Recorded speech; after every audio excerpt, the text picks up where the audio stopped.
বিসমিল্লাহির রহমানির রহিম। আমি আসলে আজকে এই যে তোমাদের তুমি করে বলি সবাইকে না, হ্যাঁ, আমি যে তোমাদের সামনে বসে আছি এরকম একটা দিনের আমি আসলে স্বপ্ন দেখতাম।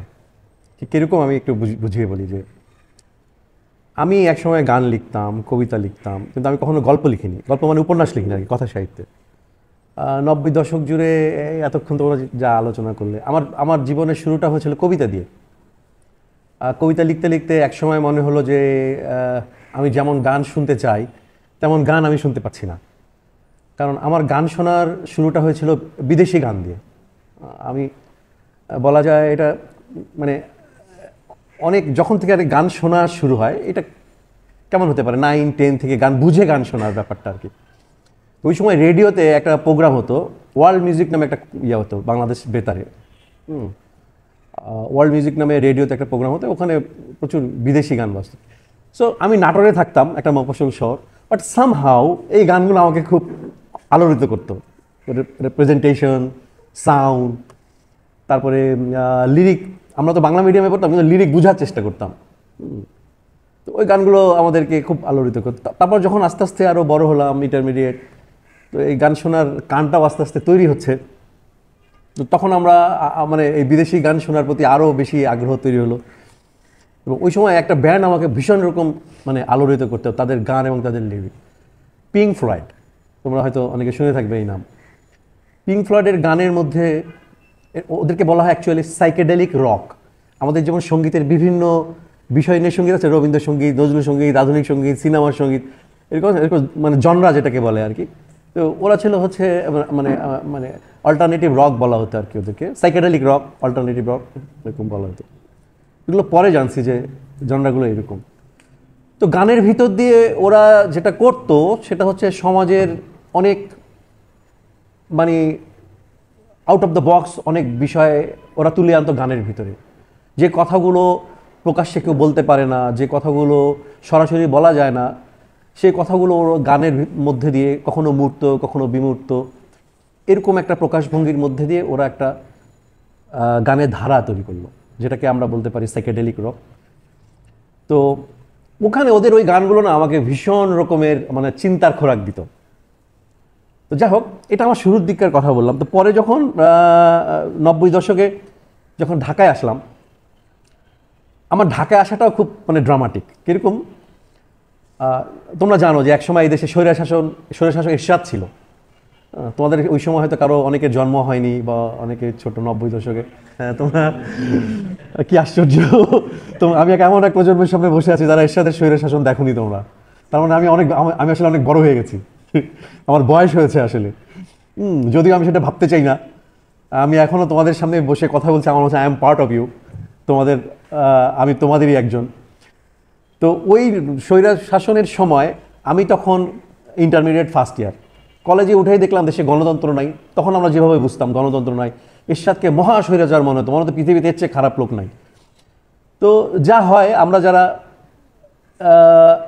আল্লাহ তাআলা আমাদের মতো যাদেরকে এই সমাজ এবং রাষ্ট্র নির্যাতন, জুলুম এগুলো দেখে যাদেরকে আসলে নীরব না থাকার মতো করে বানিয়েছে, এরকম কিছু মানুষ থাকে দুনিয়াতে। আমার মনে হয় আমি তাদের মধ্যে একজন।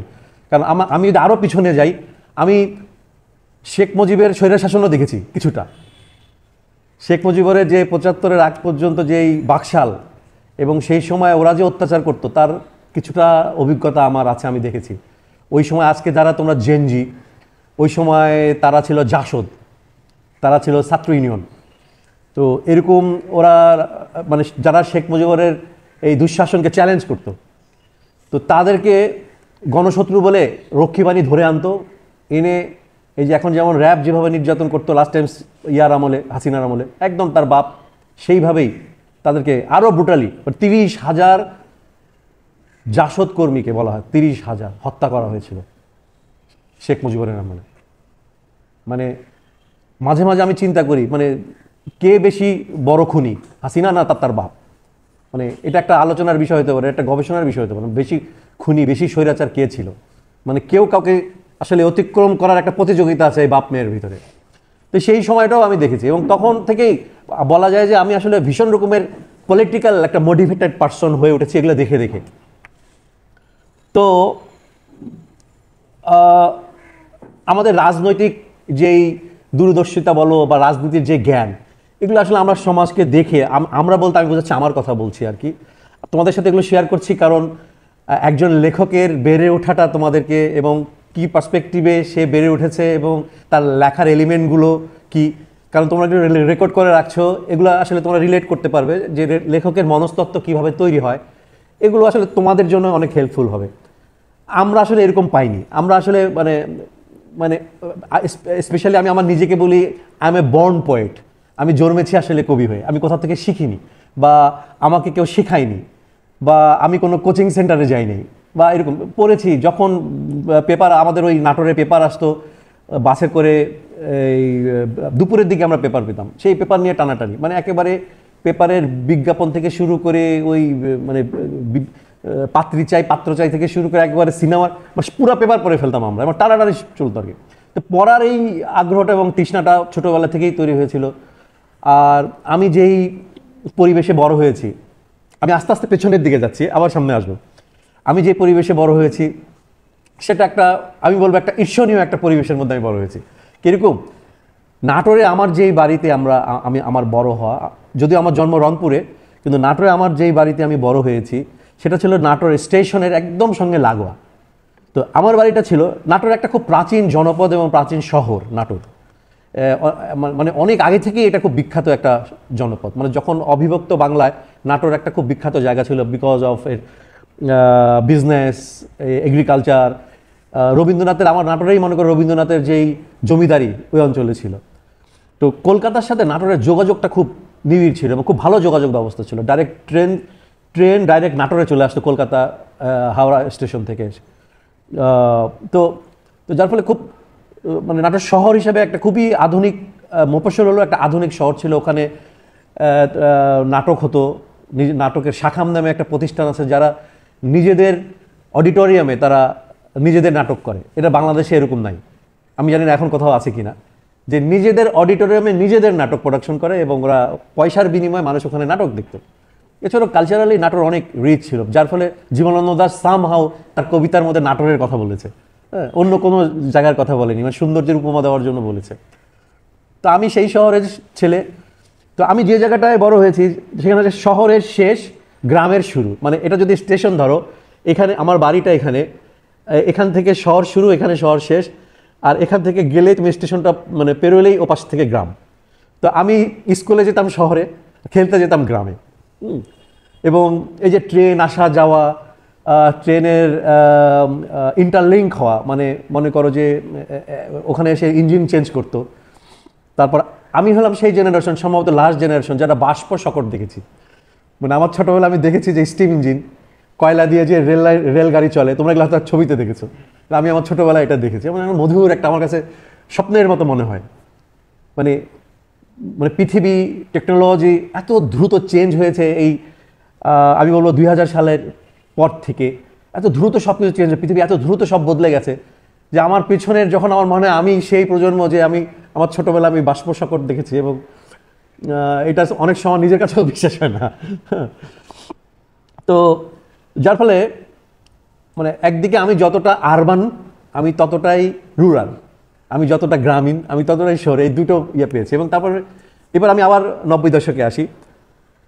তো আমি যখন ওই এরশাদ বিরোধী আন্দোলনে, যখন নাটোরে মানে কলেজ কেন্দ্রিক ছাত্র আন্দোলন এবং রাজপথে মিছিল, মিটিং, পিকেটিং, এরকম একটা সময়ের ভিতর দিয়ে যাচ্ছি, ওই সময় ঠিক 90-এর মানে আগে, মানে 89-90 এরকম একটা সময়, 90-এর 6 ডিসেম্বর এরশাদের পতন হয়েছিল।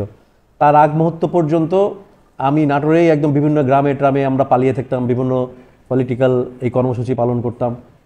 ওই একটা সময় শেষের দিকে আমি আর থাকতে পারিনি, আমার নামে তখন 8টা মামলা তৈরি হয়েছে। ইন্টারমিডিয়েটের পর একটা ছেলের নামে 8টা মামলা। আমি হুলিয়া নিয়ে পালিয়ে ঢাকা শহরে এসেছিলাম। তো মজার ব্যাপার হচ্ছে, এরপরে আমি ঢাকা এসে এই টিএসসিতে, আমি সিটি কলেজে ইন্টারমিডিয়েট আবার আমি ওখান থেকে পুরো কমপ্লিট করতে পারিনি, আমি ওখানে ইন্টারমিডিয়েট করলাম সিটি কলেজ থেকে। টিএসসিতে একটা ইয়া ছিল, একটা নাটকের পেপারে বিজ্ঞপ্তি দেওয়া হলো যে নাট্যকর্মী লাগবে। তো আমার ভিতরে এই নাটক টাটক এগুলো অনেক মানে ইন্টারেস্টের একটা জায়গা আর কি। তো আমি সেই বিজ্ঞপ্তি দেখে আমি টিএসসিতে আসলাম। এসে নাট্যচক্র নামে একটা মঞ্চ নাটক সংগঠন আছে, নিশ্চয়ই তোমরা অনেকের হয়তো নামটা শুনে থাকতে পারো। ওরা এখনও কাজ, কিন্তু আগের মতো অত ইয়া নাই। 90 দশক ছিল নাটকের সময়, মঞ্চ নাটক, পথনাটক, এরকম একটা সময় ছিল। তো আমি সেখানে ভর্তি হলাম এবং ভর্তি হয়ে আমি একটা গ্রুপের সাথে কাজ করা শুরু করলাম মঞ্চে। তারপরে আমি এক বছরে একটা ডিপ্লোমা করেছিলাম মেথডিক্যাল অ্যাক্টিংয়ের উপর থেকে, এবং সেটা করতে যেয়ে আমাদেরকে অনেক বিষয়ে পড়াশোনা করতে হয়েছিল। তখন আমি আসলে মানে শিল্প সাহিত্যের মানে অন্যান্য কাঠামোগত পদ্ধতিগত যে শিল্প সাহিত্যের যে বিষয়গুলো থাকে, আমি এগুলোর সাথে পরিচিত হওয়া শুরু করলাম। ফিল্ম মেকিং, মানে মঞ্চের যে লাইট, সাউন্ড, লিটারেচার, এই সবগুলো বিষয়ের সাথে আস্তে আস্তে পরিচিত হয়েছিলাম এবং পড়াশোনার পরিধিটাও আস্তে আস্তে বাড়তে শুরু করলো। তো যেখান থেকে আমি শুরু করলাম, যে ওই যে আমার গান শুনে মনে হতো যে না, আমি যেমন গানটা শুনতে চাই তেমন গান আসলে পাচ্ছি না। তখন ওই সময় এসে 90 দশকের আর্লি 90s আমার মনে হতো, তখন অলরেডি আমি কবিতা লিখি, তখন আমার মনে হচ্ছে এখন কিছু গান লেখা হচ্ছে যে গানগুলো আমি শুনবো, একদম আমি নিজে শোনার জন্যই মানে গান লেখা শুরু করলাম। এবং বাই দ্য বাই ওই সময় ব্যান্ড মিউজিক বাংলাদেশে তখন উত্থান হচ্ছে, কারণ ব্যান্ড মিউজিকটা আসলে বাংলাদেশে 90 দশকে ওদেরকে অনেক স্ট্রাগল করতে হয়েছে, কারণ ব্যান্ড মিউজিককে বলা হতো যে অপসংস্কৃতি, এটা বিদেশি সংস্কৃতি, বিদেশি গান। তো এগুলো আসলে, কারণ তখন মানুষ রবীন্দ্রসঙ্গীত শুনে, নজরুল সঙ্গীত শুনে, বা বাংলাদেশি বিভিন্ন, মানে এটা হচ্ছে কৃষ্টি কালচারের বিপরীত একটা কিছু, আমাদের সংস্কৃতির বিপরীত একটা কিছু। কিছু পোলাপান বড় বড় চুল রাখে, ছেঁড়া জিন্স পরে, গাঁজা টাজা খায়, ওরা এই মিউজিকটা, হ্যাঁ হ্যাঁ, তো ওরা এই মিউজিকটা ওরা করে। তো এরকম একটা ভাবমূর্তি ছিল এই মিউজিকটার সঙ্গে। কিন্তু আমি তো এই মিউজিকটা আসলে অনেক আগে থেকেই আমি এই মিউজিক শুনে আমার কান তৈরি হয়েছে। তো যার ফলে যখন আমি গান লেখা শুরু করলাম, খুব দ্রুতই আমার জেমসের সাথে পরিচয় হয়ে গেলো, আয়ুব বাচ্চুর সাথে পরিচয় হয়ে গেলো। এবং ওই সময়ে বাংলাদেশে যারা ব্যান্ডের, যারা প্রথম সারির যে সমস্ত ব্যান্ড, তাদের সাথে আমার খুব দ্রুত ইয়ে হয়ে গেলো। কারণ হচ্ছে আমি এমন কিছু লিরিক লেখা শুরু করেছি যেটা ওরা ওয়াও দারুণ। তো আমার লেখা গানের সাবজেক্টগুলো, আমরা কিছু গানের মানে আমি ইয়াগুলো বলি, টাইটেলগুলো বলি, যেমন জেল থেকে বলছি, তারপরে বাংকারে ফুলসজ্জা, মান্নান মিয়ার তিতাস মলম, তারপরে বড়বাবু মাস্টার, তারপরে চাঁদ মামা, প্যারিসের চিঠি, পলাশির প্রান্তর, এরকম বিভিন্ন সাবজেক্ট নিয়ে। মানে গান, একসময় গান বলতে ছিল রোম্যান্টিক গান, প্রেম থাকবে, মানে প্রেমের গানই হচ্ছে 95%। গান মানেই প্রেমের গান, আর প্রেমের গানের সংখ্যা 95। এর মধ্যে দিয়ে আমরা যখন সেই রকম কথাবার্তা, যখন লিরিক লেখা শুরু করলাম, তখন এটা যারা মিউজিক করছে তারাও আমরা এতদিন পর একটা মনে হয় মানে মনের মতো লিরিক পাচ্ছি, ব্যাপারটা এরকম হওয়া শুরু হলো আর কি। তো যার ফলে খুব দ্রুতই 90 দশকে আমার মতো আমরা যে খুব বেশি লোক গান লিখতাম তাও না, তখন অল্প কজন, 5-6 জন হয়তো আমরা গান লিখি। তো ওই গানগুলোই আস্তে আস্তে খুব মানে নেওয়া শুরু হলো, ওই সময়ের জেনারেশন, ওই সময়ের তারুণ্য গানগুলো নেওয়া শুরু করলো।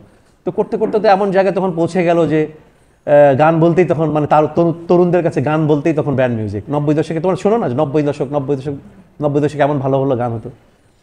তো আমার সৌভাগ্য যে হ্যাঁ, আমি ওই রকম একটা রেনেসন্স, আমি বলি যে বাংলা গানের রেনেসন্স হচ্ছে, তখন আমরা একটা গানে বিপ্লব ঘটাচ্ছি। কারণ তখন অলরেডি আমরা যখন এগুলো লেখা শুরু করলাম, তখন আমার মতো যারা আরবান, যারা ইংরেজি গান শুনতো ওই সময়, তারা অনেকে ইংরেজি গান শোনা বন্ধ করে দিচ্ছে। আর এই সময় যারা হিন্দি সিনেমার গান বা হিন্দি গান শুনতো, তারাও বন্ধ করে দিয়ে বাংলা গান ফিরছে। মানে তারুণ্যের মধ্যে বাংলা গানের একটা জয় জয়কর।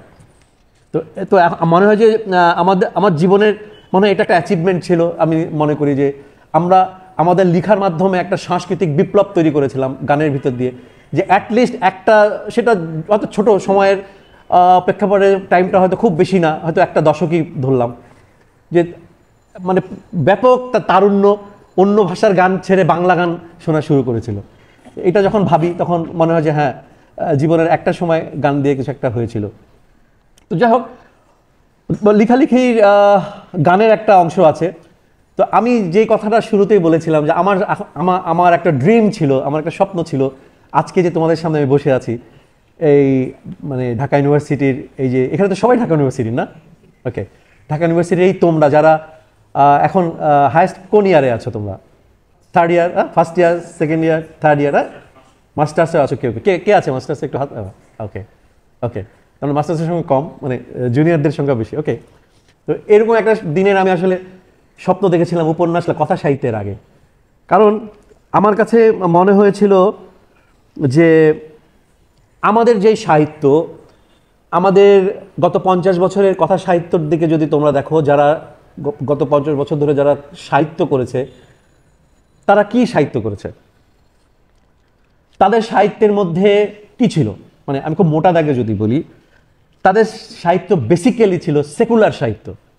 মানে তারা হয়তো, তুমি নাম, যাদের নাম যদি দেখো, হয়তো হুমায়ুন আজাদ মুসলমানের নাম, আখতারুজ্জামান ইলিয়াস মুসলমানের নাম, কিংবা একজন হুমায়ুন আহমেদ, এইরকম নামগুলো যদি দেখো, তারা সবাই মানে মনে হবে যে এরা সবাই মুসলিম।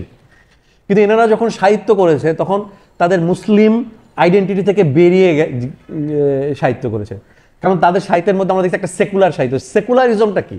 সেকুলারিজম হচ্ছে ধর্মর জায়গায় থাকবে, ধর্ম হচ্ছে মানুষের ব্যক্তিগত ইস্যুস, ধর্ম দিয়ে রাষ্ট্র সমাজ চলবে না। তুমি তোমার ধর্মটাকে ব্যক্তিগতভাবে পালন করবে, কিন্তু তোমার ধর্মকে তুমি মসজিদের বাইরে আনবা না, গির্জার বাইরে আনবা না, মন্দিরের বাইরে আনবা না। একদম মোটা দাগে এটাই হচ্ছে সেকুলারিজম। সেকুলারিজমের ইতিহাস যদি তোমরা জানো, তোমরা যদি পড়ো, তোমরা নিশ্চয়ই দেখবা যে ইউরোপে মানে যাজকতন্ত্রের বিরুদ্ধে মানুষ জেগে উঠেছে, কারণ এই যাজকরা, এই চার্চ মানুষকে আসলে মানে ধর্মান্ধতার দিকে নিয়ে গিয়েছিল, প্রগতির বিরুদ্ধচারণ করেছিল তারা। এবং এই চার্চ এবং রাজাদের অত্যাচারী হতো চার্চের কুমন্ত্রণায়, এবং রাজারা চার্চের উপর নির্ভর করতে, এবং চার্চ যা বলতো, মানে ধর্মীয় কুসংস্কার, এবং হাজার হাজার মহিলাদেরকে হত্যা করা হয়েছিল উইচ নাম দিয়ে, এবং এগুলো পেট্রোনাইজ করতে হচ্ছে চার্চ। তো যার ফলে মানুষ হয়েছে কি, ধীরে ধীরে মানুষের ঘৃণা তৈরি হয়েছে, ইউরোপবাসীর ভিতরে ঘৃণা তৈরি হয়েছে ধর্মের বিরুদ্ধে। চার্চের বিরুদ্ধে না হয়, সেটা হয়েছিল ধর্মের বিরুদ্ধে, মানে স্পেসিফিক ওরা মনে হচ্ছে ধর্মই হচ্ছে যত আকামের মানে মূল। তো ইউরোপবাসীরা আসলে ধর্মকে চ্যালেঞ্জ করতে গিয়ে সমস্ত ধর্মকেই এর মধ্যে এনে ফেলেছে। তো এটা ইউরোপবাসীর জন্য হয়তো ঠিক ছিল, কারণ তারা ভুল ধর্ম দ্বারা, ভুল ধর্মীয় নেতৃত্ব দ্বারা তারা নিষ্পেষিত হয়েছে। তো যার ফলে তারা ধর্মের বিরুদ্ধে জেগে উঠবে, এটাই স্বাভাবিক। কিন্তু আসলে তারা ধর্মের বিরুদ্ধে লড়েছে, কিন্তু সত্যকে খোঁজেনি পাশাপাশি। তখন করেছে কি, মানুষরা ধর্মের বিরুদ্ধে দাঁড়াতে যা যা চিন্তা ভাবনা দাঁড় করানো যায় সব চিন্তাকে দাঁড় করেছে। তো তখন বলেছে, আচ্ছা, সার্বভৌম ক্ষমতা আর চার্চের হাতে থাকবে না, সার্বভৌম ক্ষমতার মালিক হবে জনগণ, জনগণই ঠিক করবে তাদেরকে কিভাবে শাসন করা দরকার। তো যার ফলে তখনকার তাত্ত্বিকরা, জ্যাক রুশো বলছেন যে সভরেনিটি বিলংস টু দ্য পিপল, সার্বভৌম ক্ষমতার মালিক হচ্ছে জনগণ। তো এটা ওদের জন্য ঠিক ছিল, কিন্তু আমরা যারা মনে করি যে সার্বভৌম ক্ষমতার মালিক আল্লাহ, আমাদের সাথে এটা একটা খুব কনফ্লিক্ট হয়। তো যার ফলে আমরা আসলে ওই ধর্মনিরপেক্ষ আমরা হতে পারি না। এটা আমাদের একদম বেসিক ইমানের মধ্যে কনফ্লিক্ট করে। এই জায়গাটা, এটাই ইমান, যে কার সার্বভৌমত্ব আমরা মানব। লা ইলাহা ইল্লাল্লাহ মানে হচ্ছে সভরেনিটি বিলংস টু আল্লাহ সুবহানাহু ওয়া তাআলা, আল্লাহ হচ্ছে সর্বময় ক্ষমতার মালিক। এটাই লা ইলাহা ইল্লাল্লাহ। পলিটিক্যালি যদি তুমি বলো এই সমস্ত তন্ত্রমন্ত্রকে সামনে এনে, তো আল্লাহর সার্বভৌম ক্ষমতার মালিক, আল্লাহর কোনো শরিক নাই, আল্লাহ তাআলা এক, এটাই হচ্ছে আসলে মূল বিষয় ইমানের। তো ইউরোপবাসীরা আসলে এই সত্যটা খোঁজে নাই। ইউরোপবাসীরা এই সত্যকে না খুঁজে তারা ধর্মের বিরুদ্ধে লড়াই করেছে, এবং তারা সমাজকে যতভাবে সম্ভব সমাজকে ধর্মহীন করার চেষ্টা করেছে। এটাই হচ্ছে সেকুলারিজম। সেকুলারিজমের মিশন হচ্ছে সমাজকে ধর্মহীন করা, সমাজকে ধর্মের প্রভাব থেকে মুক্ত রাখা। ধর্মহীন বলবো না, সমাজকে ধর্মের প্রভাব থেকে মুক্ত রাখা। সেকুলারিজম বলবে তুমি নামাজ পড়ো, কোনো সমস্যা নাই, এবং তার ব্যক্তিগতভাবে তুমি মসজিদেই থাকো, কিন্তু তুমি এই কথা বলো না যে সভরেনিটি বিলংস টু আল্লাহ সুবহানাহু ওয়া তাআলা। তাহলে এই সেকুলারিজমের, সেকুলার কনস্টিটিউশনের সাথে তোমার কনফ্লিক্ট লেগে যাবে। ওরা, এবং এটাই ওরা সারা পৃথিবীতে এরা প্রচার করে, সেকুলারিজম। এবং আমরা যারা বিশ্বাসী মুসলিম, আমরা যারা আমাদের বিশ্বাস নিয়ে বাঁচতে চাই, আমাদেরকে আসলে কোনো মূর্তি উপাসক এসে বলবে না তুমি মূর্তি পূজা করো, বলবে না। বা ওই পৃথিবীর কোনো পরাশক্তি এসে আমাদেরকে আসলে বিধর্মী করতে পারবে না, বলবেও না ওরা যে তোমরা ধর্ম ছাড়ো। একমাত্র সেকুলারিজম বলবে তুমি ধর্ম ছাড়ো। সুতরাং সেকুলারিজম খুব ভয়াবহ একটা জিনিস। আমরা যারা বিশ্বাস নিয়ে বেঁচে থাকতে চাই, আমরা যারা ইমান নিয়ে বেঁচে থাকতে চাই, আমরা যারা ইমান নিয়ে মরতে চাই, এবং আমরা ইমানের নিয়ে আল্লাহর সামনে দাঁড়াতে চাই, আমাদের জন্য একটা খুব ভয়াবহ বিষয় হচ্ছে সেকুলারিজম। এবং এটার বিষয়ে তোমরা পড়াশোনা করবে, এটার বিষয়ে তোমরা সতর্ক থাকবে।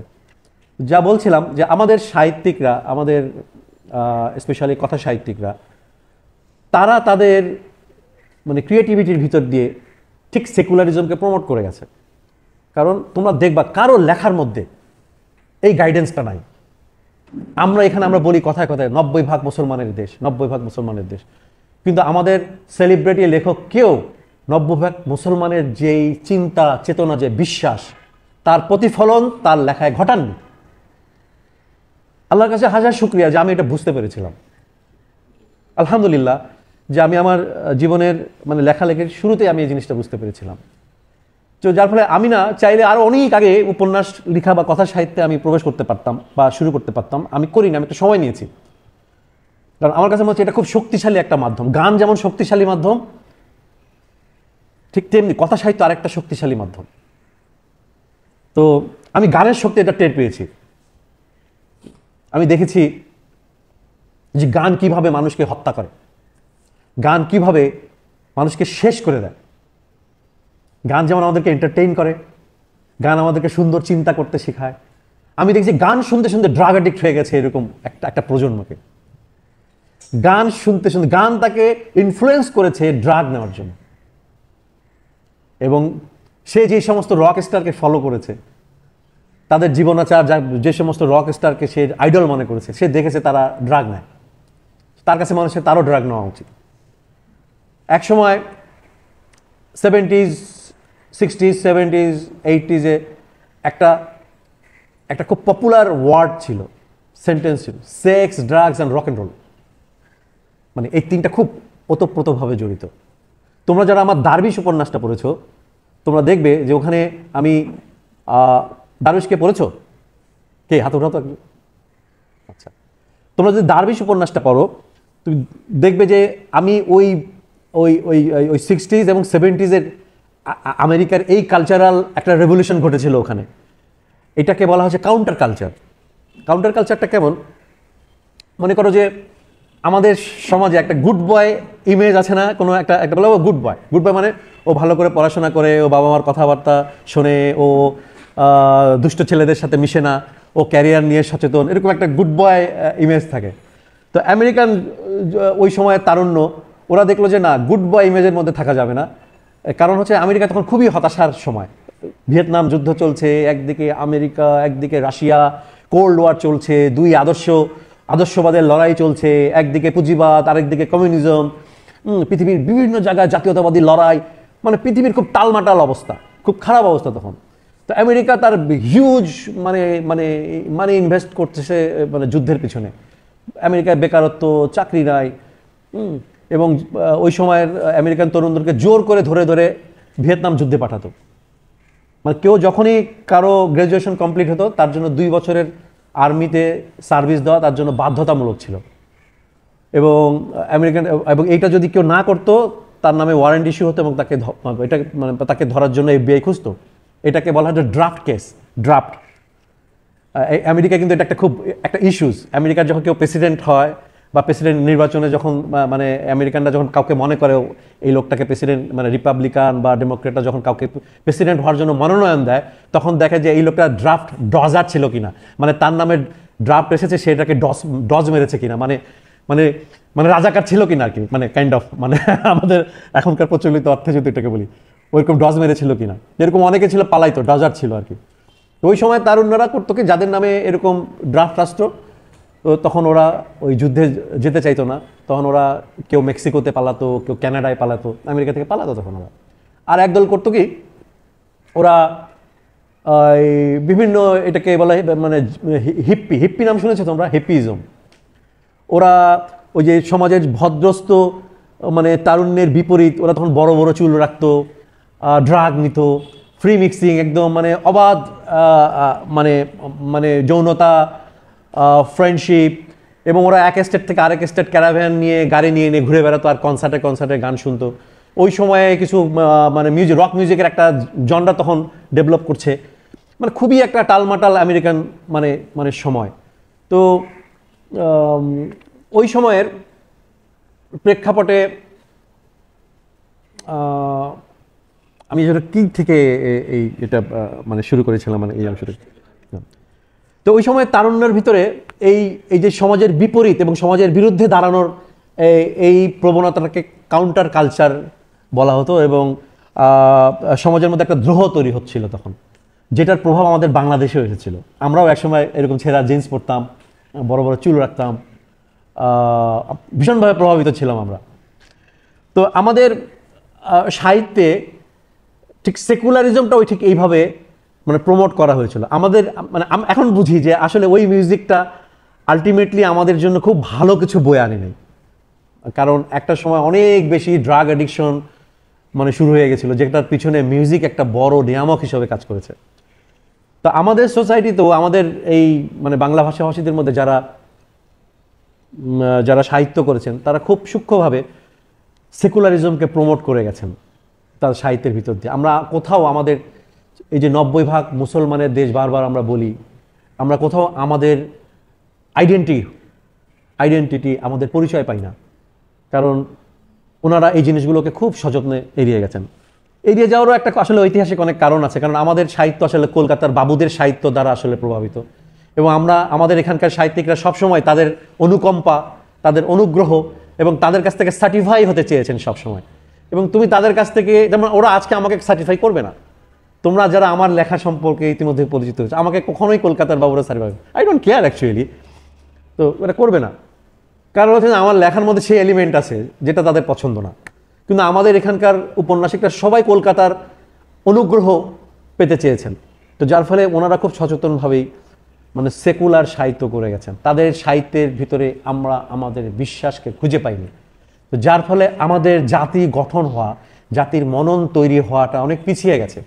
আমাদের এখন যে মনে করো আমি আজ যেই চিন্তা নিয়ে লিখি, আমাদের গত 50 বছরে যেরকম এরকম যদি 10 জন সাহিত্যিক আজকে আমি যেভাবে ভাবছি এভাবে যদি ভাবতো, তাহলে আমাদের এখানকার মননটা কিভাবে তৈরি কেমন হতো। হুমায়ুন আহমেদের লেখার মধ্যে যদি হুমায়ুন আহমেদ যে ধর্মে বিশ্বাস করে সেই ধর্মের যদি প্রতিফলন ঘটতো, তাহলে তুমি চিন্তা করো হুমায়ুন আহমেদের পাঠকরা কেমন হতো। আসমানের কথা যে এতক্ষণ ও যে বললো, আসমানের একটু প্রতিক্রিয়া আমি তোমাদের সাথে শেয়ার করি, যে আমার এই চিন্তাটার সুফল আমি কেমন পেয়েছি, এটা একটু তোমাদের সাথে শেয়ার করি। আচ্ছা, বোর্ড হচ্ছে না তো? আর শিওর? ওকে। আসমানের প্রতিক্রিয়াটা কেমন হয়েছিল? আমি যখন আসমান লিখি, আমার মাথায় তো এটা কখনোই ছিল না যে আমি একটা মোটিভেশনাল বই লিখছি। আই হেট মোটিভেশনাল থিংস, এবং আমি এই যে ভাড়া করে এনে মোটিভেশন নেওয়াটাও আমি আসলে মানে আমি পছন্দ করি না এটা, মানে ভাড়াটে মোটিভেশন স্পিকার এনে। মাঝখানে এটা খুব জমজমাট হয়েছিল এই ফ্যাসিবাদের আমলে। তো আমরা যদি আমাদের বিশ্বাস চর্চা করি, আমার হুজুর পাক সাল্লাল্লাহু আলাইহি সাল্লামের উপর আর কি মোটিভেশন লাগে? যে জাতির মধ্যে একজন রসুল আছেন এবং সেই রসুলের নাম হচ্ছে হুজুর পাক সাল্লাল্লাহু আলাইহি ওয়াসাল্লাম, উনি যে জাতির মধ্যে আছেন, যার জীবন আমাদের হাতে একদম তাজা, সেই জাতির কাছে, সেই জেনারেশনের কাছে আবার মোটিভেশন কি? সবচেয়ে বড় মোটিভেশন তো উনি, আর কাউকে লাগে না। মোটিভেশনের জন্য তোমরা কারো কাছে যাবো না, তোমরা রসুলের জীবনের কাছে যাবা, কোরআনের কাছে যাবা, এর উপর কোনো মোটিভেশন নাই, এর উপর কোনো মোটিভেশন নেই। আমি যখন আসমান আমি লিখলাম, তো আমার মাথায় ওই দিন ছিল না যে আমি সমাজকে পরিবর্তন করব, সমাজ গঠন করবো, কিচ্ছু না। আমার কথা হচ্ছে আমি সাহিত্য করবো, কিন্তু আমার বিশ্বাসের প্রতিফলনটা রাখবো, দ্যাটস ইট। বিশ্বাস করো, আমি কোনো মিশন নিয়ে নামিনি, আমি কোনো এজেন্ডা নিয়ে নামিনি। আমি নেমেছি যে আমি যে সাহিত্য আমাকে তৃপ্ত করে নাই, ঠিক যেরকম যে গান আমাকে তৃপ্ত করেনি আমি গান লেখা শুরু করেছিলাম, ঠিক যে সাহিত্য আমাকে তৃপ্ত করে নাই, যে সাহিত্য আমাকে গাইডেন্স দেয় নাই, আমার বিপদে আপদে চিন্তায়, আমার দুঃখে বেদনায় যে সাহিত্য আমাকে একটা গাইডলাইন দেয় নাই, সেই সাহিত্য আমাকে তৃপ্ত করে নাই। আমার কাছে মনে হচ্ছে আমি এমন এক সাহিত্য করব যেটার মধ্যে পড়লে এন্টারটেইনমেন্ট যেমন থাকবে, তেমনি একটা গাইডেন্সও থাকবে আমার মতো করে যারা বিশ্বাসী তাদের জন্য। তো আসমান উপন্যাসটা আমার মনে করো যে আসমান উপন্যাসের তুমি যদি প্রস্তুতি যদি বলো, আমি বলবো এটা এক যুগের প্রস্তুতি। হয়তো লিখে ফেলেছি আমি 40 ডেজ লেগেছে, আসমান লিখতে আমার 40 ডেজ লেগেছে। এটা আমি খুব মানে 1 মাস 40 দিন এরকম একটা সময়ের মধ্যে আমি আসমান লিখেছি। কিন্তু যদি বলো এটার প্রস্তুতি কেমন, আমি বলবো এটার প্রস্তুতি ছিল পুরো এক যুগ। এই এক যুগে আমি কি করেছি? এই এক যুগে আমি অনেক কিছু করেছি, তার মধ্যে একটা বড় কাজ করেছি আমি কোরআনের তফসির পড়েছি। বাংলা ভাষায় পাওয়া যায় যত রকমের তফসির, আমি সবগুলো, আমার একটা বড় টেবিল ছিল, আমি এরকম 3টা 4টা 5টা তফসির সামনে রাখতাম, একটা করে আয়াত ধরতাম, আমি একবার এই তফসির পড়ি, একবার এই তফসির পড়ি, মানে একটা আয়াতেরই বিভিন্ন। আমি মাদ্রাসা ব্যাকগ্রাউন্ড না, আমি একদম জেনারেল লাইনে। হ্যাঁ, আমি এই এখন হয়তো রিডিং অ্যারাবিক মোটামুটি ভালোই পড়তে পারি। তো যেহেতু বাংলা আছে, ট্রান্সলেশন আছে, ইংরেজি ট্রান্সলেশন আছে, তো আমি ট্রান্সলেশনগুলো দেখতাম। তো আলহামদুলিল্লাহ যে আমি এইভাবে প্রায় 1 যুগ আমি এই স্টাডিটা করেছি। তার আগে কিন্তু আমি আরেকটা কাজ করেছি, মানে এটা শুরু করার আগে, সেটা হচ্ছে আমি হুজুর পাক সাল্লাল্লাহু আলাইহি ওয়াসাল্লামের জীবনীটা খুব ভালো মতো পড়েছি। বাংলা ভাষায় পাওয়া যায় যত রকমের জীবনী, হুজুর পাক সাল্লাল্লাহু আলাইহি ওয়াসাল্লামের জীবনী, এটা আমি খুব ভালো মতো পড়েছি। পড়ার পর এটা তোমাদের জন্য একটা গাইডলাইন, কিন্তু মানে তোমরা আসলে গাইডেন্সটা কিভাবে পাবা, কেউ যদি বলে গাইডেন্সটা কিভাবে আসে, আমি একটু বলি। কোরআন বোঝার আগে আমি ওনার জীবনীটা পড়েছি।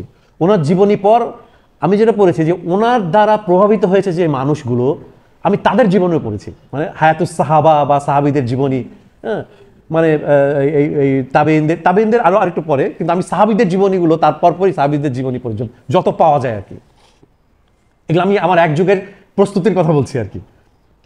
তো তখন আমার কাছে মনে হচ্ছে যে আচ্ছা, যে ওনার দ্বারা প্রভাবিত মানুষগুলো হচ্ছে এরকম। দেন আমি কোরআনের তাফসির পড়া শুরু করেছি। তো আমার কাছে এখন মনে হয় যে এটা খুব একটা ভালো একটা টেকনিক, মানে আমাদের দিনকে বোঝার। প্রথম কথা হচ্ছে কোরআন, যার উপর, যে মহামানবের উপর কোরআন নাজিল হয়েছে, সেই মহামানবের জীবনটা কেমন ছিল। আমার মনে হয় কোরআন বোঝার আগে তাকে বোঝাটা খুব জরুরি, সেই মানুষটাই। কারণ মানুষের উপরই তো কোরআন নাজিল হয়েছে, ফেরেশতার উপর তা না। উনি তো একজন মানুষ। তা আমরা আসলে মানুষের চোখ দিয়ে আগে একজন মানুষকে আগে দেখি। এই জন্য তার জীবনীটা যদি পড়ো, দেখবে যে কোরআন বুঝতে তোমার জন্য অনেক সহজ হয়ে যাবে। হ্যাঁ, কারণ আয়েশা রাদিয়াল্লাহু তাআলা আনহাকে বলা হয়েছে যে কোরআন কি, উনি বলেছিলেন যে হুজুর পাক সাল্লাল্লাহু আলাইহি ওয়াসাল্লামের জীবনী হচ্ছে কোরআন। একদম গাইডলাইন কিন্তু স্পষ্ট। তার জীবন যদি তুমি কোরআনকে পেয়ে যাবে, তারপর তুমি কোরআন পড়ো, দেখো মানে ইউ উইল এনজয়। তো এই কাজগুলো আমি করে ফেলেছি। এর মধ্যে যেটা করেছি আমি, মানে কম্পারেটিভ আইডিওলজি স্টাডিজ। হ্যাঁ, যেমন আমি দিন বলতে ধর্ম বুঝিনি আসলে, আমি দিন বলতে বুঝেছি হচ্ছে জীবন দর্শন, জীবন ব্যবস্থা। কারণ দিনের অর্থ করলে, বাংলা অর্থ করলে ধর্ম হয় না। কারণ আইডিওলজি অ্যান্ড রিলিজিয়ন দুইটা কিন্তু 2 জিনিস। হিন্দু ধর্ম হতে পারে, হিন্দু ইজ এ রিলিজিয়ন হতে পারে, বুদ্ধিজম ইজ এ রিলিজিয়ন হতে পারে, খ্রিস্টানিটি রিলিজিয়ন হতে পারে। ইসলাম ইজ নট রিলিজিয়ন। ইসলামকে যদি তোমরা বুঝতে চাও, ইসলামকে বুঝতে হবে আইডিওলজি দিয়ে। Ideology like what? Ideology like capitalism, ideology like communism কিংবা ন্যাশনালিজম। তুমি ইসলামকে বুঝতে হলে এদের সাথে মানে কম্পেয়ার করে তুমি বুঝতে পারবা। কিন্তু হিন্দু ধর্মের সাথে কম্পেয়ার করে ইসলামকে তুমি বুঝতে গেলে ইসলামই ছোট হয়ে, মানে ইসলামকে ছোট করে ফেলা হবে। কিংবা আসলে তুমি তো শক্তিশালী দুজনের মধ্যে তুলনা করবা, একজন দুর্বল আরেকজন শক্তিশালী, এর মধ্যে তুলনা হয় না। দুটো সমমানের দুটা জিনিসের মধ্যে তুলনা হতে পারে। তা আমি তখন ওই স্টাডিজগুলো মানে করা শুরু করলাম, যে কারণ এক্সিস্টিং পৃথিবীতে ইসলামকে কার সাথে ফাইট করতে হবে। তো দেখলাম যে ইসলামকে ফাইট করতে হবে হয় ক্যাপিটালিজমের সাথে, না কমিউনিজমের সাথে। কমিউনিজম ইজ গন, কারণ ইসলামকে এখন ক্যাপিটালিজমের সাথে ফাইট করতে হবে। আর এই ক্যাপিটালিজমটা হচ্ছে আসলে, এই ক্যাপিটালিজমই হচ্ছে সেকুলারিজম। তোমরা একটু ভালো করে এটা একটা মাথায় রাখবা।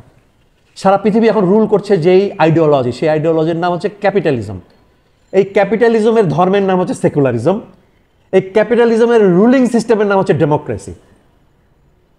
তোমরা এইটুকু আমার পুরো মানে এই স্পিচটার মাথায় রাখার দরকার নেই, তোমরা শুধু এইটুকু মাথায় রাখবা যে সারা পৃথিবীর রুল করছে হচ্ছে ক্যাপিটালিজম, ক্যাপিটালিজমের ধর্মের নাম হচ্ছে সেকুলারিজম, আর ক্যাপিটালিস্টদের রুলিং সিস্টেমের নাম হচ্ছে ডেমোক্রেসি। তাহলে ক্লিয়ার হয়ে যাবে তোমাদের কাছে। এই জিনিসগুলো আলহামদুলিল্লাহ আল্লাহ তাআলা আমাকে বোঝার তৌফিক দিয়েছেন, এবং এটা যখন আমি বুঝতে পেরেছি তখন আমার কাছে মনে হচ্ছে যে কীভাবে এটা খুব সহজেই এই ইয়াং জেনারেশনের কাছে এটা পৌঁছে দেওয়া যায়, এই থটগুলো। তো আসমানের পিছনে যে প্রস্তুতি, এই প্রস্তুতিটা হচ্ছে এরকম ছিল। তারপরে এখন কথা হচ্ছে যে আমাদের কি প্রয়োজন, আমাদের তো গাইডেন্স দরকার। আমাদের সব আছে, আমাদের গাইডেন্স নাই, কে গাইড করবে? বলে যে তুমি দেখবে যে বলে আর বুয়েট থেকে পাশ করেছে কিন্তু বেয়াদব, আরে ঢাকা ইউনিভার্সিটিতে পাশ করেছে কিন্তু একটা ঘুষ খায়। আরে ঢাকা ইউনিভার্সিটি কি মোরাল শেখায় নাকি? তোমাকে তো তোমার ফিনান্স শেখায়, হিস্ট্রি শেখায় বা লিটারেচার শেখায়, তুমি যে সাবজেক্টে পড়তে গেছো ওটা তোমাকে শেখায়। ঢাকা ইউনিভার্সিটি কোনোদিন তোমার টিচার তোমাকে কি মোরাল শেখায়? উনি একটা সাবজেক্ট ধরে আসবে, অন্য সাবজেক্ট নিয়ে পড়াবে, বুঝাবে, ওইটা নিয়ে পরীক্ষা নিবে, দ্যাটস ইট, তার কাজ শেষ। তার কাজ তো না তোমাকে বলে এই সত্যবাদী হবা, এই কখনো কারো জিনিস আত্মসাৎ করবো না, এই ঘুষ খাবো না, এই কথা বলে। এটা তো তার কাজ না, এটা এটা এটা করা তো তার কাজ না। তার কাজ হচ্ছে জাস্ট স্পেসিফিক ইয়ে। তার মানে আমাদের এডুকেশন সিস্টেমটাই হচ্ছে মানে মোরাল বেসড এডুকেশন সিস্টেম না, আমাদের এডুকেশন সিস্টেমটা হচ্ছে সেকুলার এডুকেশন সিস্টেম। কারণ তোমার এই সোসাইটি হচ্ছে সেকুলার সোসাইটি। এখন আমাকে মোরাল বেসড এডুকেশন শিখতে হলে আমাকে মাদ্রাসায় যেতে হয়, কিন্তু মাদ্রাসা থেকে যে ছেলেরা পাশ করে আসবে একটা চাকরি পায় না। ওর জন্য সমাজ ওর রুটি রুজির কোনো ব্যবস্থা এই রাষ্ট্র করে নাই, কারণ এই রাষ্ট্র তো আসলে মাদ্রাসাকে প্রমোট করে না। এই সমাজ ব্যবস্থা, এই বিশ্ব ব্যবস্থা মাদ্রাসাকে প্রমোট করে না, কারণ হচ্ছে তার রুলিং সিস্টেম হচ্ছে ডেমোক্রেসি, তার ধর্মের নাম হচ্ছে সেকুলারিজম, সে কেন ইসলামকে প্রমোট করবে? এই জন্য এই কম্পারেটিভ আইডিওলজিটা যখন বুঝলাম তখন আমার কাছে মনে হচ্ছে যে একটা বিশাল শূন্যতা আছে আমাদের আন্ডারস্ট্যান্ডিংয়ের মধ্যে। এই চিন্তাগুলোকে, এই সত্যগুলোকে, আমি চিন্তা বলবো না, চিন্তা বললে এটা অনেকটা এজেন্ডার মতো হয়ে যায়, আমি বলবো এই সত্যগুলোকে আমি প্রকাশ করতে চাইলাম আমার উপন্যাসের ভিতর দিয়ে। তো যার ফলে তোমরা যদি আমার উপন্যাসগুলোকে মানে ফলো করো, আমার উপন্যাসগুলোকে যদি তোমরা ফুট স্টেপ মতো করে একটার পর একটা আগাও, তোমাদের কাছে ক্লিয়ার হয়ে যাবে আসলে আমি কি বলতে চাচ্ছি, কি করতে চাচ্ছি। সিম্পল। এর মধ্যে একটা গল্প আছে এবং সেই গল্পটাও খুব ভেরি আনইউজুয়াল গল্পগুলোকে আমি তুলে নেই। যেমন আমি বললাম যে দারবিশের কথা যদি বলি, দারবিশের গল্পটাও আমি বলবো যে বাংলা ভাষায় এটা একটা নতুন গল্প। সেটা কি, বাংলাদেশি একটা এক যুবকের চোখ দিয়ে 60s 70s আমেরিকাকে দেখা, ওই সময়ের কাউন্টার কালচার যা আমি এতক্ষণ বললাম ওটাকে দেখা। এরপরের গল্পটা হচ্ছে দখল। দখল হচ্ছে ঢাকার আন্ডারওয়ার্ল্ড নিয়ে, এটাও আমার নিজের চোখে দেখা একটা জগৎ। দখল কেউ পড়েছ? আর কেউ? একজন মতো দখল পড়েছ, ওকে। তো ঢাকার আন্ডারওয়ার্ল্ড নিয়ে কেমন লেগেছে দখল? ভালো লেগেছে, ওকে। তো ঢাকার আন্ডারওয়ার্ল্ড নিয়ে এটাও একটা আমাদের এখানে, তোমরা যারা গডফাদার মুভি দেখেছো না, নিউ ইয়র্কের আন্ডারওয়ার্ল্ড কেমনে কাজ করে, ইতালিয়ান মাফিয়ারা কিভাবে কাজ করে, ঢাকাও একটা এরকম অন্ধকার জগৎ আছে, স্পেশালি 90s। ওই সময় এটা একটা কালচার হিসাবে ছিল।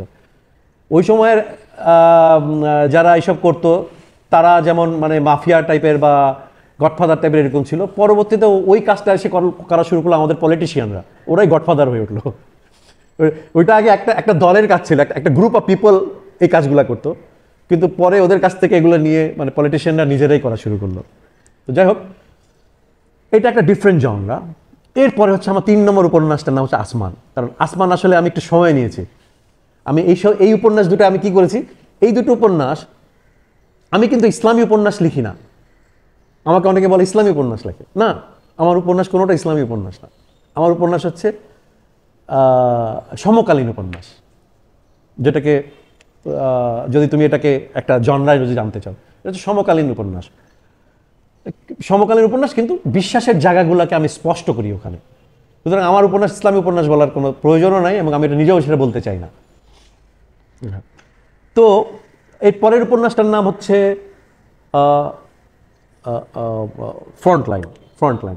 ফ্রন্টলাইনে আমি দেখিয়েছি যে রোহিঙ্গা ইস্যুটা কিভাবে সমাধান করা যায়। রোহিঙ্গা তো আমাদের মুসলিম ভাই, তাদেরকে একটা দেশ থেকে নির্যাতন করে তাড়িয়ে দেওয়া হয়েছে।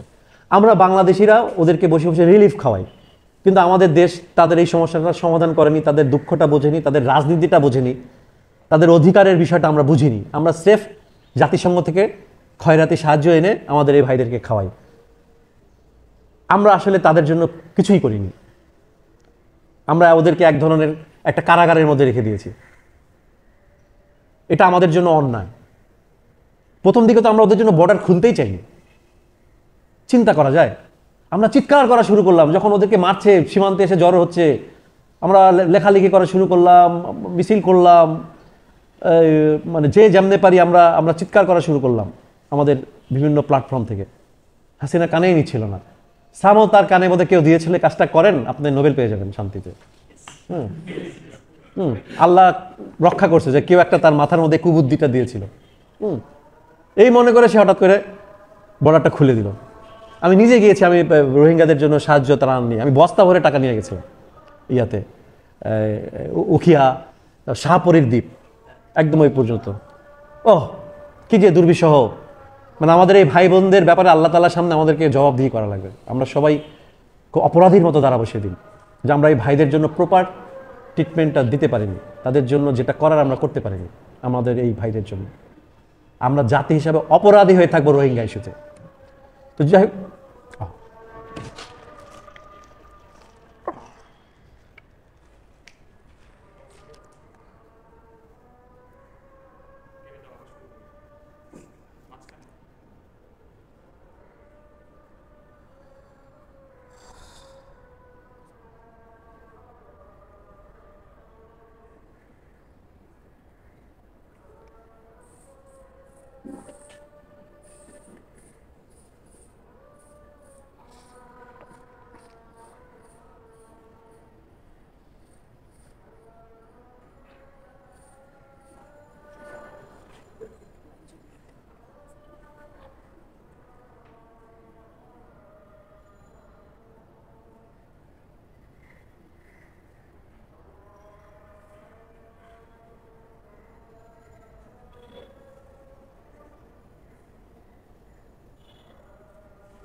ওকে, আমাদের একটা আজানের বিরতি ছিল। হ্যাঁ প্লিজ। আচ্ছা একটা কাজ করি না, আমরা আমরা আমরা মানে কোশ্চেন সেশনটা একটু পরে করি না, শেষে করি। হ্যাঁ আমি আর বেশিক্ষণ সময় নিব না। ওকে, তো আমি দেখেছি তো আমাদের এই ভাইদের দুর্দশাগুলো আমি নিজের চোখে দেখেছি ওগুলো, এবং আমি ফান্ড রাইজ করেছি। আমি বোধহয় 3 বার গিয়েছি আমি এই রোহিঙ্গাদেরকে হেল্প করার জন্য। আমি আমার উপন্যাসের ভিতর দিয়ে দেখানোর চেষ্টা করেছি যে কিভাবে আমরা জাতি হিসাবে আমাদের এই ভাইদের জন্য একটা প্রপার একটা পলিটিক্যাল স্টেপ নিতে পারি, এবং কীভাবে ওদেরকে আমরা হেল্প করতে পারি, কীভাবে ওদেরকে ওদের দেশে ফিরিয়ে দিতে পারি। আমি দেখেছি যে রোহিঙ্গা মুজাহিদিনরা ওরা ওদের দেশের জন্য লড়াই করছে। আমাদের সামনে তো উদাহরণ আছে, আমরা ভারত আমাদেরকে হেল্প করেছিল মুক্তিযুদ্ধের সময়, ওরা ওদের স্বার্থেই করেছিল। তো আমরা ওখানে ট্রেনিং নিয়েছিলাম, নিয়ে আমরা পাকিস্তানিদের বিরুদ্ধে লড়াই করেছি। একইভাবে রোহিঙ্গাদেরকে আমরা সেটা করতে পারতাম। এবং আমি আমার এই বইটা আসলে কাইন্ড অফ প্রেসক্রিপশনের মতো আমি লিখেছিলাম, আমি এটা মিলিটারির কাছে পাঠিয়েছিলাম যে ভাই দেখো। আর কথা হচ্ছে যে তোমার এখানে বসে আছে এক ফ্যাসিস্ট জালিম ফেরাউন বসে আছে, এটা তো তার লক্ষ্য হচ্ছে নোবেল প্রাইজ। সে ওদেরকে কয় না যে 10 লক্ষকে খাওয়াতে পারলে বাকি আরো 2 লক্ষকে খাওয়াতে, কি বলছিল না তার বোনের সাথে, কত বড় জালিম সে বলে খাওয়ায়। তো আমরা হ্যাঁ মানে আমি এটা একটা কাইন্ড অফ প্রেসক্রিপশন যে এইভাবে এই সমস্যাটার সমাধান হতে পারে আমাদের রোহিঙ্গা ভাইদের জন্য। তো আমি ওখানে একদম একটা যুদ্ধ, কারণ আলটিমেটলি ওটা লড়াই করে নিতে, যে কাজটা এখন আরাকান আর্মি করছে এই কাজটা আমাদের রোহিঙ্গা মুজাহিদিনরা করতে পারত, এবং ওরা খুব সহজেই আরাকান দখল করে ফেলতে পারত, খুব সহজেই। আমরা যেতাম ওদের ভলান্টিয়ারি ফাইট করতে যেতাম, রেডি ছিলাম আমরা ফাইট করার জন্য, অনেকে ভলান্টিয়ারি তাদের জন্য ফাইট করার জন্য রেডি ছিলাম। হ্যাঁ কিন্তু এখন কথা হচ্ছে তোমার রাষ্ট্র, তোমার এই রাষ্ট্র তো সেটা চাই নাই, আমরা চেয়েছি, রাষ্ট্র চাই নাই। এখনো আমরা ওদেরকে এইভাবে করছি। আজ আমেরিকানটা হুমকি দেয় রিলিফ বন্ধ করে দিব, যদিও এটা বোধহয় আবার করেছে না, প্রথমে ট্রাম্প এসে প্রথমে ঘোষণা দিয়েছিল যে আমেরিকান এইড সব বন্ধ সারা দুনিয়াতে, সম্ভবত ডক্টর ইউনূসের রিকোয়েস্টে বোধহয় এটা আবার চালু করেছে। যাই হোক, এই যে আরেক দেশের খয়রাতি সাহায্য নিয়ে আমরা আমাদের ভাইদেরকে খাওয়াইতেছি, তো এটা তো আসলে একটা অপমান। ওরা আমাদের মেহমান, ওরা আমাদের বিপদগ্রস্ত ভাই, আমাদেরই উচিত ওদেরকে সর্বভাবে সাহায্য সহযোগিতা করে ওদের দেশকে ওদেরকে ফেরায় দেওয়া। আমরা তো দূরের কেউ, ওরা আমাদের ভাই, ওরা আমাদের দিনই ভাই, ইসলাম আমাদেরকে এটাই শেখায়। তো যাই হোক, আমি আমার এই উপন্যাস ফ্রন্টলাইনের ভিতর দিয়ে এই বিষয়টা, ইস্যুটাকে তুলে ধরেছিলাম। এর পরের উপন্যাসটা হচ্ছে এরপরে হচ্ছে নূর। নূরের মধ্যে আমি যেটা দেখানোর চেষ্টা করেছি সেটা হচ্ছে যে তোমরা জানো যে বঙ্কিমচন্দ্রের একটা উপন্যাস আছে, সেটা হচ্ছে আনন্দমঠ। সেই আনন্দমঠে বঙ্কিমচন্দ্র তার সময়ে কি ভয়াবহ রকমের ইসলাম বিদ্বেষ দেখিয়েছে। একদম সে কোনো একদম নির্লজ্জের মতো স্পষ্টভাবে ওখানে ইসলাম বিদ্বেষ দেখিয়েছে। ওই সময় কোন সময়? যখন নওয়াজ সিরাজদৌল্লার পতন হয়েছে, মুসলমানদের তোমার স্ক্যাডার্ড অবস্থা, মুসলমানদের আত্মিক, আধ্যাত্মিক, অর্থনৈতিক, রাজনৈতিক সমস্ত ডাউনফল হয়ে গেছে, সমস্ত পতনের সুযোগ। তখন ওরা মনে করছে এইটাই সুযোগ ইংরেজদের সাথে প্যাক্ট হয়ে হিন্দু জাতীয়তাবাদকে তুলে ধরতে হবে। আমি আমার নূরে সেই উত্তরটা দিয়েছিলাম, নূর উপন্যাসের ভিতরে। নূর কে পড়েছে? একজন মাত্র আমার পাঠক কাছে দেখা যাচ্ছে। এনিওয়ে, তো ও তুমি সবগুলো পড়েছো না? ওকে ওকে। তো এখন আমি ওটার ভেতর দিয়ে দেখেছি যে কিভাবে ওই সময় আসলে মজনু শাহ, একজন মুজাহিদিন যোদ্ধা, ব্রিটিশ বিরোধী যোদ্ধা, উনি একটা দীর্ঘ সময় উনি গেরিলা যুদ্ধ চালিয়ে গেছেন, এবং তার এই গেরিলা যুদ্ধে উনি ওই সময় হিন্দু মুসলিম সবাইকে এক করে ফেলেছিলেন, এবং সেটা ছিল তার জন্য জিহাদ। উনি বলেছেন এটা জিহাদ। ব্রিটিশ বিরোধী আন্দোলনকে মজনু শাহ, ব্রিটিশ বিরোধী আন্দোলন মজনু শাহের কাছে জিহাদ ছিল, ধর্মযুদ্ধ ছিল।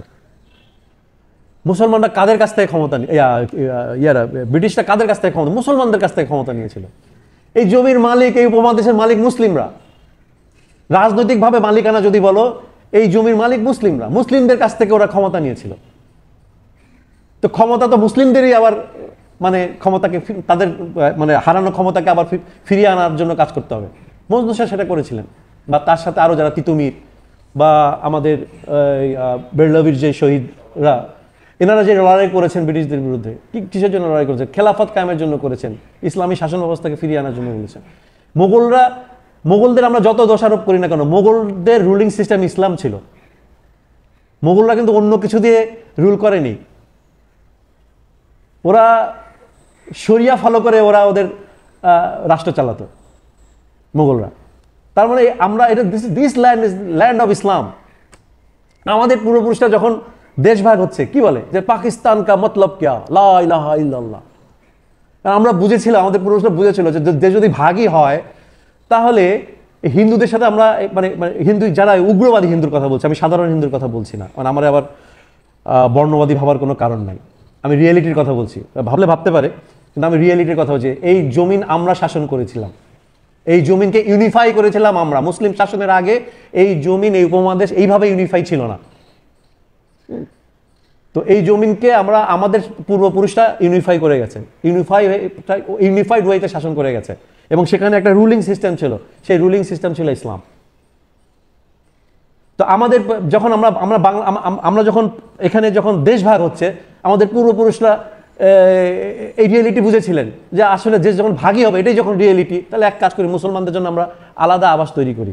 সেই আলাদা ভূমির রুলিং সিস্টেম কি চিন্তা করেছিল পূর্বপুরুষরা? লা ইলাহা ইল্লাল্লাহ। এটা খুব মশহুর, মানে খুব মানে পপুলার একটা স্লোগান, যে পাকিস্তান কা কিমত কিয়া, লা ইলাহা মতলব কিয়া, পাকিস্তানের লক্ষ্য কি, লা ইলাহা ইল্লাল্লাহ। মানে এখানে একটা ইসলামী রুলিং সিস্টেমের ইয়ে হবে। কিন্তু দুঃখজনক যে আমাদের পূর্বপুরুষ নেতৃবৃন্দ তারা সব ব্রিটিশ শিক্ষায় শিক্ষিত ছিল, সবাই যে ওই ব্যারিস্টার হয়ে আসতো, তুমি দেখবে এদের সবার বেশিরভাগেরই সব ব্যারিস্টার, সব ব্রিটিশ। ওনারা তখন সেকুলারিজমের জ্ঞানটা নিয়ে আসে, এটা সেকুলার রাষ্ট্র কায়েম করছে, সেকুলার পাকিস্তান হয়ে গেছে। যাই হোক, তো আলটিমেটলি আমাদেরকে খুব মানে খুব মানে মানে মানে সুচিন্তিতভাবে আমাদেরকে আমাদের বিশ্বাস থেকে সরিয়ে দেওয়ার কাজগুলো করেছে এই লিডাররা, এই ইন্টেলেকচুয়ালসরা। তো আনন্দ মঠের ভিতর দিয়ে বঙ্কিমচন্দ্র এই কাজটা খুব সুন্দরভাবে করেছেন। তারা তাদের জাতীয়তাবাদের কথা বলে, তাদের চিন্তার কথা বলেছে, যে এই তো চান্স, এতদিন আমরা পারিনি, তাহলে আমরা খ্রিস্টানদের সাথে প্যাক্ট হয়ে আমরা মুসলমানদেরকে আমরা ইয়া করি, ধরি এবার। তো যা বলে বঙ্কিমচন্দ্র খুব মানে অশ্লীলভাবে এবং নগ্নভাবে ইসলাম বিদ্বেষ প্রদর্শন করেছে। আমি সেটার বিরুদ্ধে নূর উপন্যাস লিখেছি, তোমরা পড়ে দেখবা। এরপরের কিরে, এরপরে হচ্ছে ফ্রন্ট লাইন, সরি অন্তিম।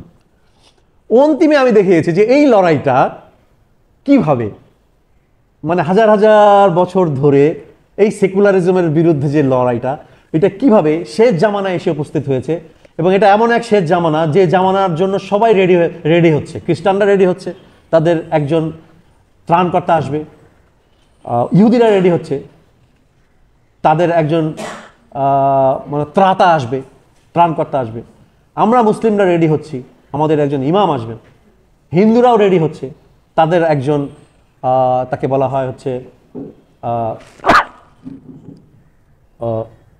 কল্কি অবতার, সে আসবেন।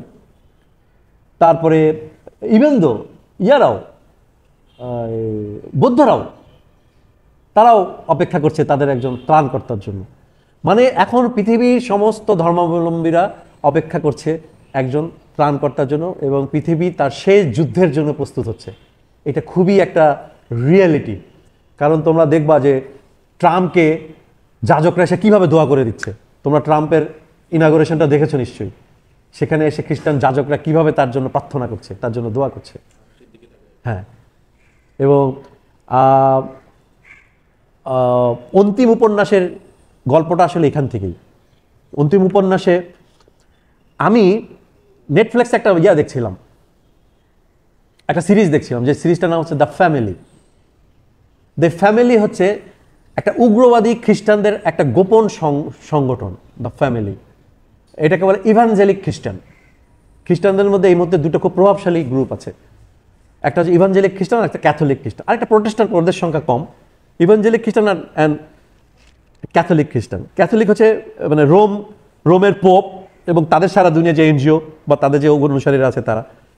কিন্তু ইভানজেলিক খ্রিস্টানরা হচ্ছে আমেরিকার রুলিং ক্ষমতা যারা থাকে, এবং এটা হচ্ছে আমেরিকান এবং যারা ইউরোপের যে সমস্ত খ্রিস্টানরা আসলে দুনিয়ারে রুল করতে চায়, এদের ধর্মটা হচ্ছে ওদের কাছে হচ্ছে রুলিং এলিমেন্ট ইভানজেলিকদের কাছে।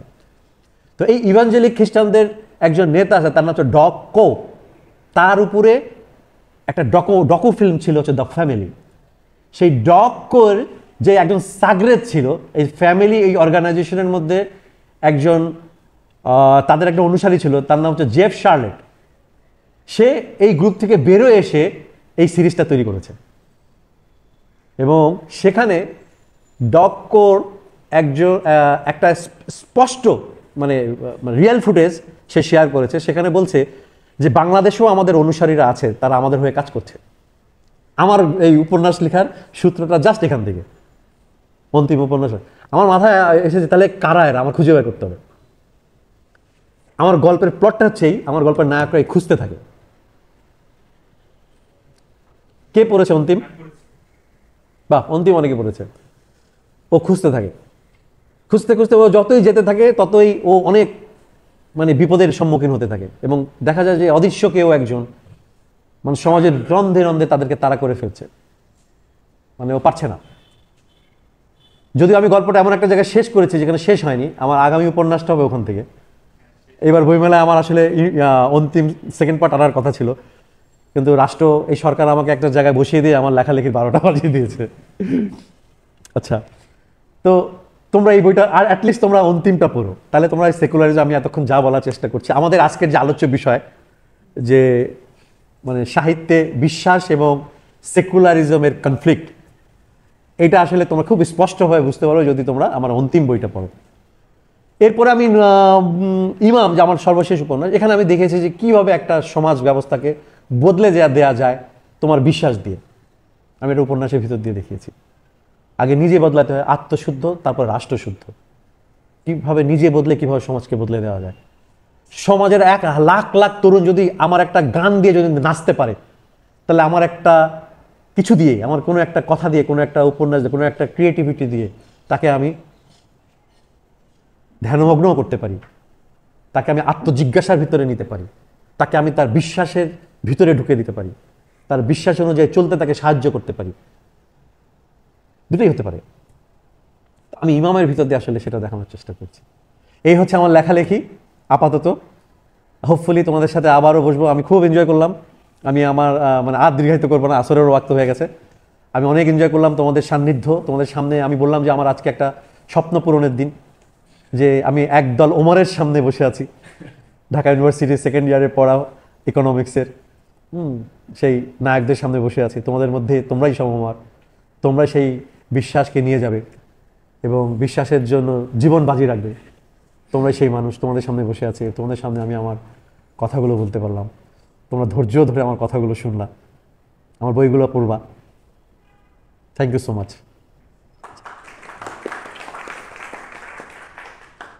আচ্ছা, এবার আমরা কোশ্চেন অ্যান্সারের দিকে।